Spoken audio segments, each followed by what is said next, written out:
Hello guys. तो अब जब दादी के फ्यूनरल की तैयारियां चल रही थी तो वहां पर लूही भी आता है। एक्चुअली वो अपने बॉस के साथ आया था, लेकिन यहाँ से जाते हुए वो जूवॉन को चिढ़ा कर भी जा रहा था। उसके बॉस का नाम मिस्टर फैंग था और मिस्टर फैंग के पास्ट में दादी से और जूवॉन के डैड से काफ़ी अच्छे रिलेशंस रहे थे, इसीलिए वो आखिरी दफ़ा उनको देखने के लिए आए थे। वहाँ से जाते हुए वो जूवॉन से कहने लगते हैं कि मुझे पता है तुम बहुत मुश्किल में होगी, इसीलिए कोई बात नहीं, 3 महीने का इंटरेस्ट ना देना। लेकिन वो कहती है कोई बात नहीं, मैंने पैसे जमा किए थे दादी के लिए, अब वो आपको ही दे दूंगी। और इसके साथ ही पुराना हिसाब किताब भी उनको बता देती है कि किस तरह से पिछले दिनों में मैंने 9,000 दिए हैं। लेकिन जब बॉस हिसाब लगाता है तो उसे अंदाजा हो जाता है कि लूही ने पैसों के साथ गड़बड़ की हुई है। अब मिस्टर फैंग लूही को बिल्कुल फील नहीं होने देता और खुद से ही उसके बारे में इन्वेस्टिगेशन करा लेता है। अब लूही तो वहीं खड़ा था। वो चाहता था कि जूवॉन को थोड़ा बुली करे, लेकिन उससे पहले ही वहां पर कोई और पहुंच जाता है और वो था शी शियाओ। लेकिन वो अकेला नहीं आया था, बल्कि उसके साथ बहुत सारे लोग आए थे। और बस दादी का फ्यूनरल वैसा ही हो जाता है जैसा जूवॉन का सपना था।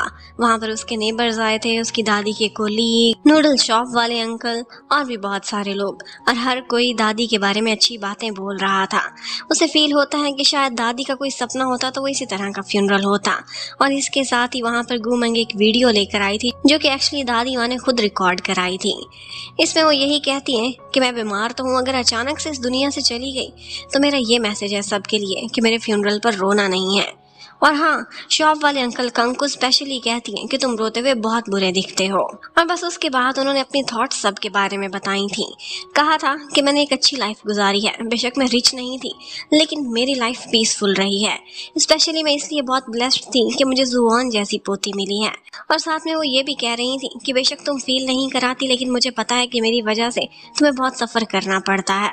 और बस उनकी एक ही विश थी, और वो ये थी कि मेरी पोती एक सक्सेसफुल और पीसफुल लाइफ गुजारे और हमेशा स्माइल करती रहे।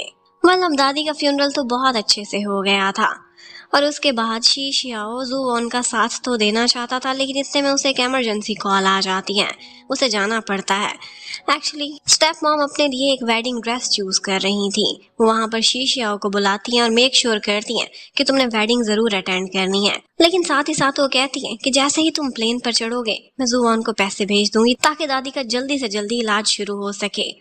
लेकिन शी शियाओ को बहुत गुस्सा आता है। वो कहता है जिसका इलाज आप कराना चाहती थी वो इस दुनिया से जा चुकी है। ये सुनते ही गुयान ऐसे एक्ट करती है कि जैसे उसे बहुत दुख हुआ है, लेकिन शीशियाओ को लगता था कि जैसे ये इसकी सारी एक्टिंग है। वो बहुत कहती है कि मेरी बात तो सुनो, मुझे वाकई में दुख हुआ है, लेकिन वो उसे अकेला छोड़कर चला जाता है। उधर हमें दिखाते हैं कि जियांग को जुवॉन की काफी फिक्र हो रही थी, लेकिन उसकी मम्मी वैसे तो काइंड थी, लेकिन उससे कहती हैं कि कोई बात नहीं, वो खुद को खुद ही संभाल लेगी। उधर जुवॉन वक्ती तौर पर तो खुद को संभाल चुकी थी, लेकिन अकेले घर में उसका रहना बहुत मुश्किल हो गया था।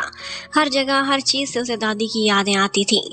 वो कुछ काम करती थी तो बीच में भूल जाती थी, और इसी तरह से एक दफा होता है कि उसने पानी बॉयल होने के लिए रख दिया था, और बस उसके बाद पता नहीं कैसे कमजोरी की वजह से उसकी आंख लग जाती है, और फिर पानी बॉयल होकर जैसे ही नीचे चूल्हे में गिरता है उसकी आंख बंद हो गई थी और गैस लीक होना स्टार्ट हो जाती है। जुवॉन तो बहुत देर तक सोती रही थी और उसी में ही बेहोश हो गई थी। इतने में शीशियाओ आता है। उसे उसके घर के बाहर से जैसे गैस की स्मेल आ रही थी। वो समझ जाता है, जब उसे बार बार आवाजें देता है कोई रिस्पॉन्स नहीं था। वो भागता हुआ छत पर जाता है और उसके बाद नीचे उसके टेरेस पर कूदने वाला था। हाइट से डर लगता था, फिर भी ये कर जाता है, और फिर जैसे ही विंडो तोड़कर उसके घर में एंटर होता है तो पता चलता है कि लीकेज बुरी तरह से फैल चुकी थी। जुवॉन बेहोश थी। वो उसे उठाता है और तुरंत ही हॉस्पिटल लेकर जाता है। अब जैसे ही उसकी आंख खुलती है तो वो शीशियाओ को बुलाकर कहती है मेरा ट्रस्ट करो, मैं खुद को खत्म करने की कोशिश नहीं कर रही थी। शीशियाओ पहले ही लोगों की अपनी जिंदगी से जाने की वजह से बहुत डरा हुआ था। वो उसकी बात पर विश्वास कर लेता है और कहता है मुझे तुम पर पूरा भरोसा है। अब शीशियाओ और फ्रेंड्स मिलकर जुवॉन को खुश करने की काफी कोशिश करते हैं।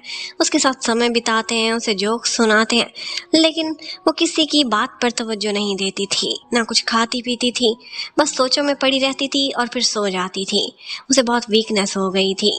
कोई अगर उसके कमरे के पर्दे हटा देता था तो उसे गुस्सा आता था, और आज के दिन शीशियाओ से बर्दाश्त नहीं होता। वो आता है और उससे कहता है कि बाहर चलो, थोड़ी सनशाइन लो, लेकिन वो उसे मना कर देती है और कहती है मुझे बस सोने दो। वो कहता है ऐसे तुम्हें वीकनेस हो जाएगी।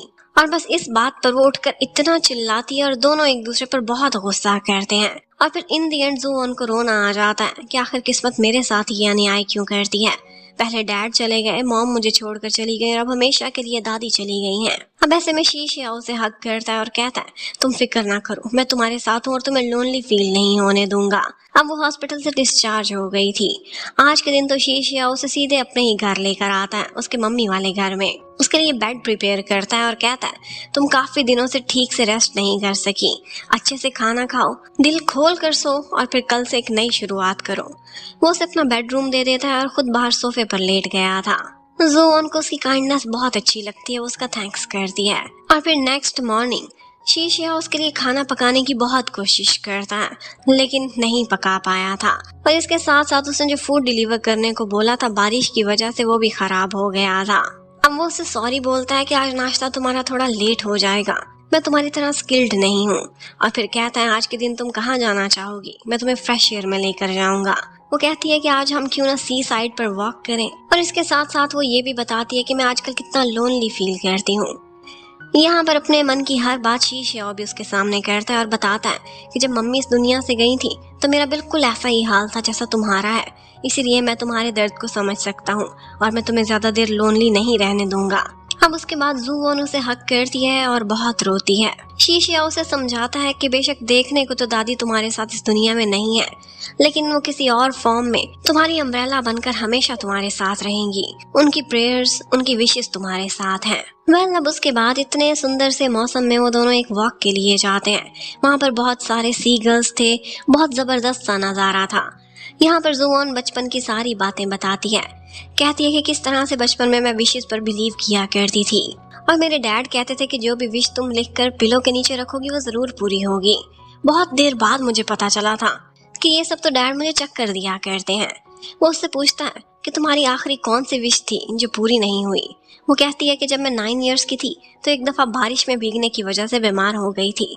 तब मेरे दिल में बहुत ये विश आई थी कि काश मेरे पास बाईसाइकिल होती तो मैं जल्दी घर वापस पहुंच जाती और बीमार ना होती। अब इसके बाद वो शीशियाओ से कहती है मैं अब काफी संभल चुकी हूँ और हाँ, मेरी ज्यादा फिक्र ना करना, मैं अब अपने घर शिफ्ट हो जाऊंगी और अपना अच्छे से ख्याल भी रखूंगी, तुमसे वादा करती हूँ।